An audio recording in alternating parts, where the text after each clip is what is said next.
جو سب علی والا جو مسئلہ ہے اور سب معاویہ والا جو مسئلہ ہے جی گالیوں والا جو مسئلہ ہے جی میں یہ چاہوں گا کہ اس مسئلے کو جڑ سے کاٹ کے نا آپ کو عرض کر دوں. بہت اچھے.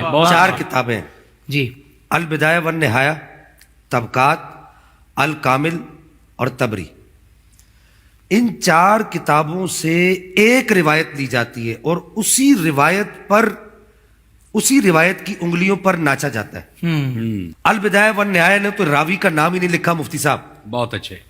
ابو الفدا عماد الدین ابن کثیر نے اس راوی کو اس قابل ہی نہیں سمجھا جس کا نام میں ابھی لینے لگا ہوں. میں ابھی جس کا نام لینے لگا ہوں. اور تبری نے اور طبقات نے اور الکامل نے اس کا نام لکھا ہے. نام اس کا ہے ابو مخنف. لوط بن یحییٰ اس کا نام ہے. لوط نام ہے، کنیت اس کی ابو مخنف ہے اور ابن یحییٰ ہے. اب حافظ صاحب تھوڑا سا اگر اس کو ٹیکنیکلی سمجھا جائے، جی حضور. جناب مولا مرتضیٰ کرم اللہ تعالی الکریم کی شہادت ہوتی ہے 40 ہجری میں، اور جناب سیدنا معاویہ رضی اللہ تعالیٰ و ارضہ عنہ کی وفات ہوتی ہے 60 ہجری میں. تمام سیرت کی کتابوں میں اور تمام علم رجال، علم جرح و تعدیل کی کتب میں اس آدمی کی جو تاریخ ولادت لکھی ہے وہ لکھی ہے 58 ہجری. اللہ. اور 58 ہجری بعض کتابوں میں تاریخ کلیوبی میں اس کی تاریخ ولادت لکھی 60 ہجری. جی جناب معاویہ کی وفات ہوتی ہے پھر سنیے 60 ہجری کو. بہت اچھے. بہت اچھے. پیدا یہ ہو رہا ہے 60 ہجری کو بہت اچھے. یا 58 ہجری کو مان لیں. جی حضرت مولا کائنات مولا علی کرم اللہ تعالی الکریم 20 سال پہلے چلے گئے بہت اچھے. اور یہ بدبخت آدمی مرتا ہے 170 ہجری میں یا بعض روایات کے مطابق 160 ہجری میں. اب 2 سال کا بچہ کیسے بتا سکتا ہے؟ مرکزی راوی ہے.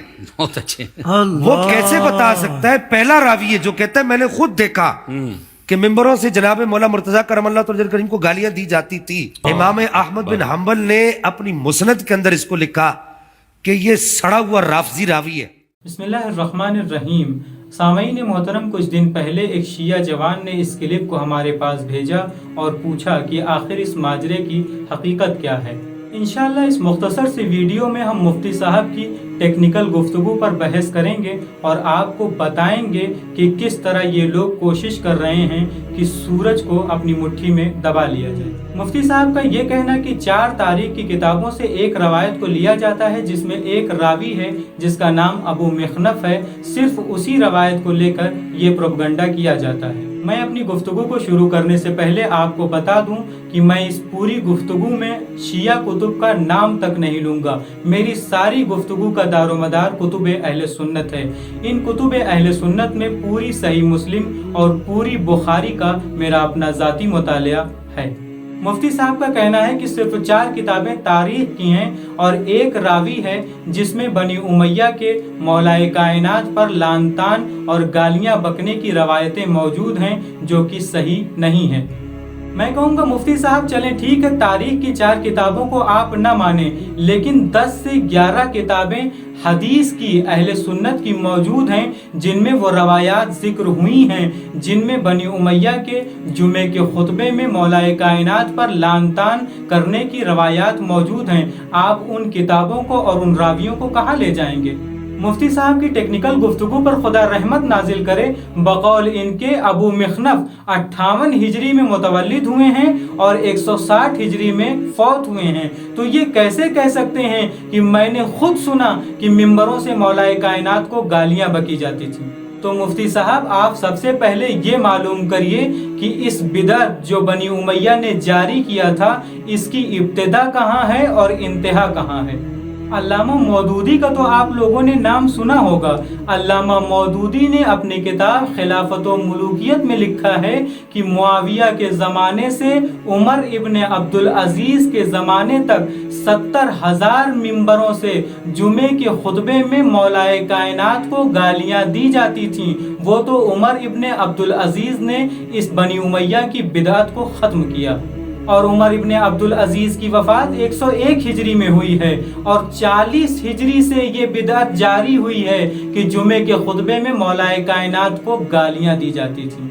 اب مفتی صاحب کی وہ ٹیکنیکل گفتگو جس میں وہ کہہ رہے ہیں کہ ابو مخنف 58 ہجری میں متولد ہوئے اور 160 ہجری میں فوت ہوئے، تو مفتی صاحب ذرا سا غور کریے، ابو مخنف کی ولادت ہوئی ہی اس زمانے میں ہے کہ جس زمانے میں ممبروں سے مولا کائنات کو گالیاں دی جاتی تھیں۔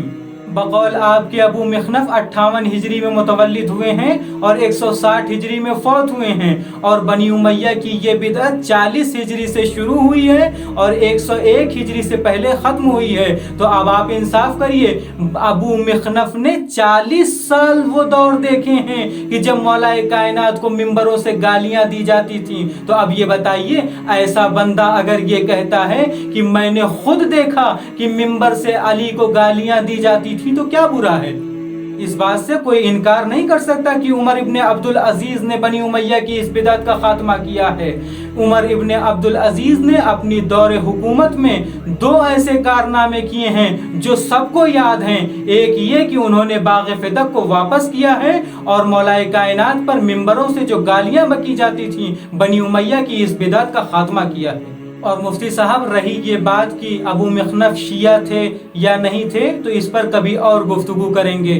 اس پر ہمارے یہاں بھی بہت شدید اختلاف ہے کہ آخر ان کا مذہب کیا تھا۔ لیکن رہی بات، آپ کے یہاں بہت سے ایسے راوی ہیں جن کو صرف شیعہ اور محب اہل بیت ہونے کی وجہ سے ان سے روایت نہیں لی گئی ہے۔ مفتی صاحب اگر سخت نہ ہو تو آپ پوری صحیح بخاری کو پڑھیے اور پڑھ کر مجھے بتائیے کہ امام بخاری نے حضرت امام جعفر صادق علیہ السلام سے کتنی احادیث کو نقل کیا ہے، اور اگر نہیں کیا ہے تو آپ مجھے یہ بتائیے کہ وہ امام جعفر صادق علیہ السلام جو امام مالک کا بھی استاد ہے اور ابو حنیفہ کا بھی استاد ہے، امام بخاری نے اس سے کیوں حدیث کو نقل نہیں کیا ہے؟ بنی امیہ کی اس بدعت کو آپ تاریخ کی 4 کتابوں میں تلاش نہ کریے، ایک راوی میں تلاش نہ کریے۔ اگر آپ کو اس منحوس زمانے کی حقیقت جاننا ہے تو آپ اہل سنت کی کتب حدیث کو پڑھیے، ان میں درج روایات کو پڑھیے، تو آپ کو معلوم ہوگا کہ یہ کام کون کرواتا تھا اور کیوں کرواتا تھا۔ اگر کوئی بنی امیہ کی اس بدعت کی حقیقت کو جاننا چاہتا ہے تو ان روایات کا مطالعہ کرے۔ صحیح بخاری حدیث نمبر 3703، صحیح مسلم حدیث نمبر 6220 اور 6229، مسند امام احمد ابن حنبل حدیث نمبر 6139، 6944، 1711-3، سنن ابو داود حدیث نمبر 4648 اور 4650، سنن نسائی حدیث نمبر 8151، 8110، 8205، 8206، 8208، 8210، مشکات حدیث نمبر 6101، صحیح ابن حبان حدیث نمبر 6957، مسند ابو یعلا حدیث نمبر 6977 اور 7013، کنز العمال جلد نمبر 11-12 صفحہ 285 حدیث نمبر 32900، اسی کنز العمال کی جلد نمبر 13-14 صفحہ 75 اور حدیث نمبر 36420، امام حاکم کی کتاب مستدرک حدیث نمبر 6121، تاریخ خلفاء علامہ جلال الدین سیوطی۔ جن کتابوں اور حدیث نمبروں کو ہم نے بتایا ہے، آپ جائیں ان روایات کا مطالعہ کریں، آپ کو معلوم ہو جائے گا کہ یہ کام کون کرواتا تھا اور کیوں کرواتا تھا۔ میں یہاں ان روایات کو بیان نہیں کروں گا، اس لیے کہ روایات کے جملے سخت ہیں اور آپ کو سخت جملے میری زبان سے اچھے نہیں لگیں گے۔ اب میں سوال کرتا ہوں، کیا ان 11-12 کتابوں میں شیعوں نے روایات کو شامل کر دیا ہے؟ اللہ ہم سب کو فضائل محمد و آل محمد کو سمجھنے اور سمجھانے کی توفیق عطا فرمائے۔